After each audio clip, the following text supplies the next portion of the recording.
Fatima, bonjour. Bonjour. Vous allez nous parler d'un sujet qui est mal connu. On connaît les mariages blancs et vous allez nous parler des mariages gris.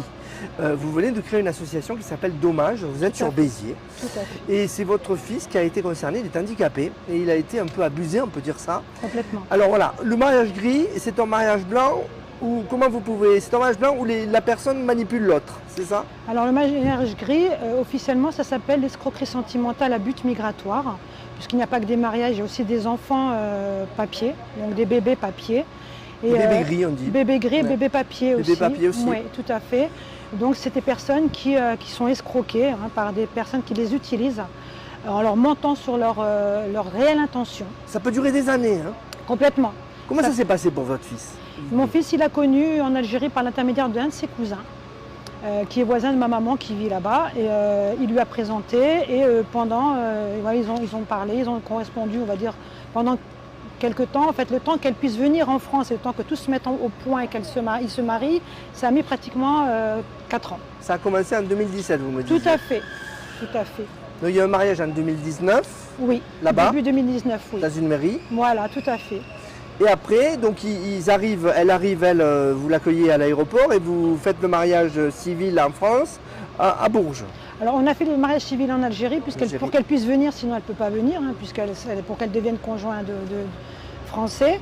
Et ensuite on a fait effectivement un petit mariage, une réception à Bourges, puisqu'il y avait la pandémie, on n'a pas pu se déplacer pour aller faire le mariage là-bas. Donc une fois qu'elle est arrivée ici, ça a été très vite par contre. Au bout de 2 mois, il y a eu 2 mois et demi, elle a quitté le domicile une première fois, un mois après, en allant à Marseille toute seule.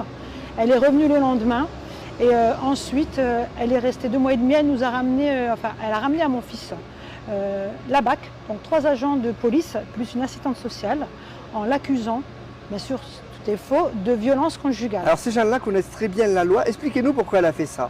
Alors ils connaissent très bien la loi et avant de venir ils sont au courant de tout. Donc elle a fait croire à des violences conjugales puisque les conjoints étrangers sont protégés s'ils se marient avec un Français et s'ils sont victimes de violences, on leur délivre des titres de séjour ou des récépissés, ce qui leur permet de rester sur le sol français. Ouais. Ça leur permet de se régulariser. Donc beaucoup utilisent ce procédé. Pour la plupart des victimes, c'est ce qu'ils ont fait. Après, il y a aussi les bébés.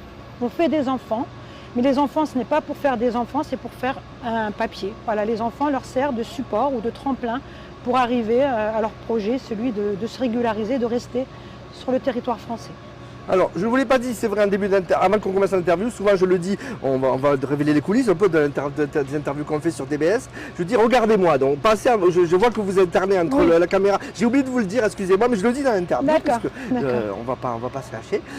Mais donc, passez à me regarder, c'est important. Voilà, donc on continue. Donc, votre fils actuellement, où ça en est, cette histoire-là? Vous êtes l'aide juridictionnelle, vous avez eu 3 avocats. Ça. Oui, comme c'est une personne qui est reconnue MDPH, une personne handicapée, le souci c'est qu'il n'a pas des gros revenus, donc il est passé par une demande d'aide juridictionnelle. Et ce qui se passe, c'est que les pauvres n'ont pas eu forcément le droit d'être bien défendus en France. Oui. Il a fallu changer 2 fois d'avocat et on en est au 3e. Vous voyez des difficultés que vous n'avez pas, on ne s'occupe pas de vous comme on devrait? Non, la première, on n'est pas resté longtemps avec. La deuxième, pas dit ouvertement, mais pratiquement, oui, je lui ai posé la question, c'était par rapport à l'aide juridictionnelle, elle n'a pas voulu bien le défendre. Le 3e, au début, ça allait bien. Là, maintenant, c'est vraiment, ça rame. On a vraiment des problèmes pour le joindre. Il faut envoyer plusieurs mails, plusieurs appels, et encore, on ne vous répond pas forcément. Et c'est le cas de beaucoup de victimes, malheureusement. Donc, ce n'est pas des questions faciles. Il faut avoir une bonne connaissance du droit pour vous défendre.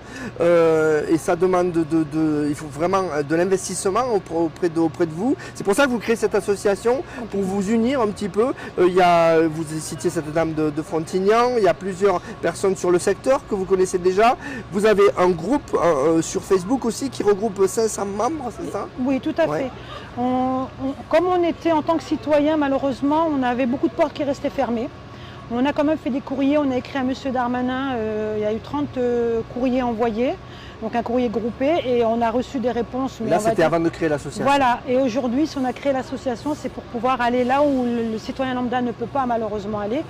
pour pas être entendues, puisque les victimes ont ce sentiment de ne pas être entendues, de ne pas être écoutées, ce sentiment d'injustice. C'est pas un sujet connu, ce sujet il se vit un peu, c'est tabou d'en parler aussi, il n'y a pas une connaissance vraiment de ce sujet. Qu'est-ce que vous auriez envie de dire sur des personnes qui subissent actuellement cela, qui sont sous emprise, hein, parce que c'est une emprise, quel conseil vous auriez à leur donner?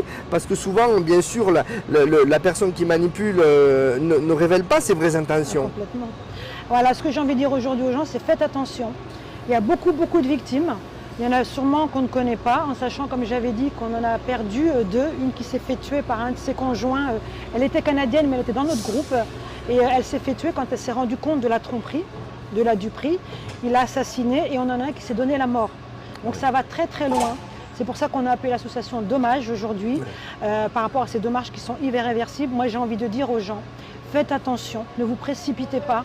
Et quand on vous dit au bout d'1 mois, je t'aime, tu es la femme de ma vie ou l'homme de ma vie, je veux me marier avec toi, j'ai des problèmes financiers, tu vas m'aider et puis je vais être là pour toi. Ce sont des manipulateurs souvent, tout à fait. Pervers narcissiques, il faut le dire souvent. Souvent. Donc, des manipulateurs qui peuvent tenir une manipulation pendant des mois, des années. Pendant des années, on a des victimes, ils sont restés avec eux très longtemps ils sont restés avec eux jusqu'à obtenir la nationalité française. Donc ils sont partis, ils ont attendu avant de partir et puis ils se sont fait construire des maisons à l'étranger, à l'insu des victimes qui se sont retrouvées complètement ruinées.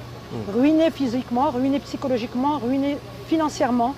Donc c'est vraiment des personnes qui sont actuellement beaucoup en dépression. Ouais. Donc moi j'ai envie de dire aux gens, faites attention, ne croyez pas, je ne dis pas que ça n'existe pas.